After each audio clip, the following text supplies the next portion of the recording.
Hi viewers எல்லோருக்கும் வணக்கம். இன்னைக்கு சிறகடிக்க ஆசை நாடகத்தில் மீனா மனு தாக்கல் பண்ண ஒரே கோலாகலமாக வந்துக்கிட்டு இருக்காங்க. ஊர்வலம் வந்துட்டு இருக்கும்போது எல்லாரும் மீனா தான் ஜெயிப்பாங்க, மீனா தான் ஜெயிப்பாங்க, இந்த எலெக்ஷனில் மீனாக்கு தான் நம்மளுடைய கஷ்டம்லாம் தெரியும், அதனால் அவள் தான் ஜெயிப்பான்னு சொல்கிறாங்க.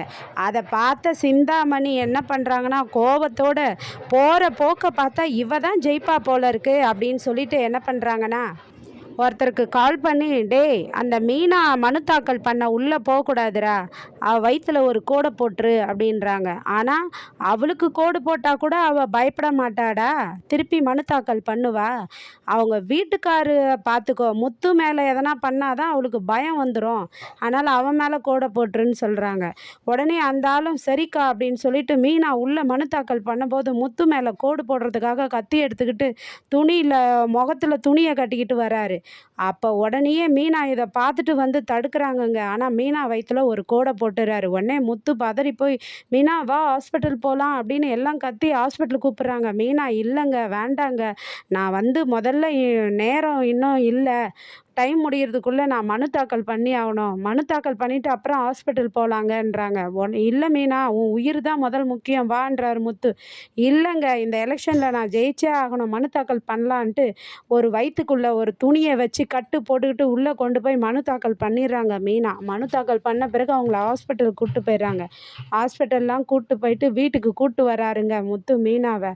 விஜயாவும் மனோஜும் கம்முன்னு இருக்காங்க, எதுவுமே கேட்கல. அவங்களும் ரூமுக்கு போயிடுறாங்க. பின்னாடி அண்ணாமலையும் ரவியும் வராங்க. முத்து, இப்போதான்ப்பா ஆஸ்பத்திரிக்கு போய் கேட்டேன், அவங்க வீட்டுக்கு போயிட்டாங்கன்னு சொன்னாங்க, எப்படிப்பா இருக்கிறா முத்து மீனா அப்படின்ட்டு வந்து கேட்குறாரு முத்துவை.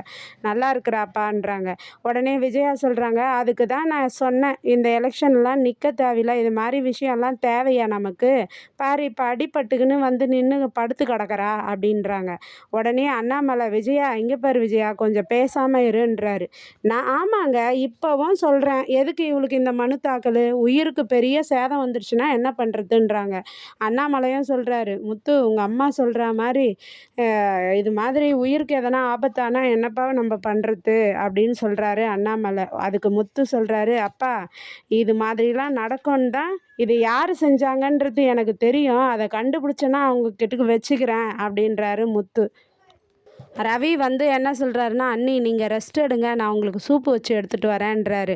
வேண்டாம் ரவி, அதெல்லாம் நீங்கள் செய்ய வேண்டான்றாரு. என்ன அண்ணி, எங்களுக்கு எதனா ஒன்றா நீங்கள் உழுந்து பிடிச்சின்னு செய்கிறீங்க, உங்களுக்கு எதனா ஒன்றா நான் செய்யக்கூடாதா, இன்றைக்கி நான் சமைச்சிட்றேன் அப்படின்ட்டு போகிறாரு ரவி. அதுக்கப்புறம் மீனா திடீர்னு அழுகுறாங்க. உடனே முத்து வந்து கேட்குறாரு, என்ன ஆச்சு மீனா, வயிறு வலிக்குதா என்ன, எதனா ஆச்சா என்ன சொல்லு அப்படின்றாரு. இல்லைங்க, எனக்கு வேண்டாங்க, இந்த எலெக்ஷனில் நான் நிற்கல, நான் வாபஸ் வாங்கிக்கிறேன், உங்களுக்கு எதனா ஒன்று ஆயிருந்ததுன்னா நான் என்னங்க பண்ணுவேன், எனக்கு நீங்கள் தாங்க முக்கியம், அவன் உங்களை தாங்க குத்த வந்தான், நான் பார்த்துட்டேங்க, வேண்டாங்க, நான் எலெக்ஷனில் வாபஸ் வாங்கிக்கிறேங்க, அந்த சிந்தாமணி சவகாசமே வானாங்கன்றாங்க. உடனே முத்து ஆறுதல் சொல்கிறாரு, மீனா அந்த சிந்தாமணி வந்து நீ கேஸை வாபஸ் வாங்கணுன்னு தான் இது மாதிரிலாம் பண்ணியிருக்கு, நீயே நிற்கலன்னா யார் மீனா, தைரியமான பொண்ணு இருக்கிறாங்க உங்கள் சங்கத்தில், வேறு யார் நிற்பாங்க, அதுக்கப்புறம் இன்னும் வளர்ந்துரும் அந்த சிந்தாமணி அம்மா, பார்த்தியா யார் நின்னாலும் மீனாக்கு நடந்த கதி தான் சொல்லுவாங்க, அதனால் நீ பயப்படாத மீனா, நீ நின்று தான் ஆகணும் அப்படின்றாரு. உடனே மீனா சொல்கிறாங்க, வேண்டாங்க, ஏதோ பூ கட்டிக்கிட்டு கடை வச்சுக்கிட்டு ஏதோ சந்தோஷமாக இருக்கும், எனக்கு நீங்களே போதுங்க, உங்களுடைய சந்தோஷம்தான் எனக்கு முக்கியம், நான் உங்களை இழந்துட்டுனா நான் கிடையாதுங்க, அப்புறம் உங்கள் உயிர் போகிறதுக்கு முன்னாடியே என் உயிர் போயிடும், இந்த முத்து இல்லாமல் மீனா இல்லைங்க, வேண்டாங்க, நான் கேஸ் வாபஸ் தான் வாங்க போகிறேன்றாங்க. இல்லை மீனா, நீ அதெல்லாம் வாங்கக்கூடாது, நீ சின்ன குடும்பத்துலேருந்து கஷ்டப்பட்டு வளர்ந்து வந்த, நீ முன்னுக்கு வரணும், அந்த சிந்தாமணி உன்னை பார்த்து பயப்படணும் அப்படின்னு சொல்லி முத்து சமாதானப்படுத்துகிறாரு. அதுக்கப்புறமா வந்து முத்துவை பார்க்கறதுக்காக எல்லாருமே வராங்க. ஸ்ருதி வராங்க, ஸ்வேதா வராங்க, பெரியப்பா பெரியப்பா நின்று வராங்க உள்ள.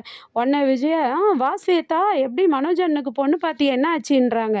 நான் அதெல்லாம் பேசலைங்க, நான் மீனாவை தான் பார்க்க வந்தேன்ட்டு போயிடுறாங்க. அப்புறம் மீனாவுடைய அம்மா அக்கா எல்லாரும் தங்கச்சிலாம் வராங்க. மீனா அவங்க அம்மாவும், வேண்டாம் மீனா, எலெக்ஷனில் நிற்க வேண்டான்றாங்க. என்ன அத்தை நீங்கள் போய் இப்படி சொல்கிறீங்கன்றாரு முத்து. அதுக்கு அவங்க சொல்கிறாங்க, என் பொண்ணு தேர்தலில் நின்று ஜெயிச்சு தலைவியாக வந்தால் எனக்கு பெருமை தான்ப்பா, ஆனால் அதை விட அவளுடைய வாழ்க்கை முக்கியம்ப்பா எனக்கு அப்படின்றாங்க. நாளைக்கு மீனா வந்து எலெக்ஷன்லேருந்து வாபஸ் வாங்கிடுவாங்களா மனு கொடுத்தத, இல்லை மீண்டும் எலெக்ஷனில் நின்று ஜெயிப்பாங்களா, எவ்வளோ விறுவிறுப்பாக போகுதுன்னு இந்த கதையை ஆர்வமுடன் கண்டு களிப்போம். நன்றி. பாய் பாய்.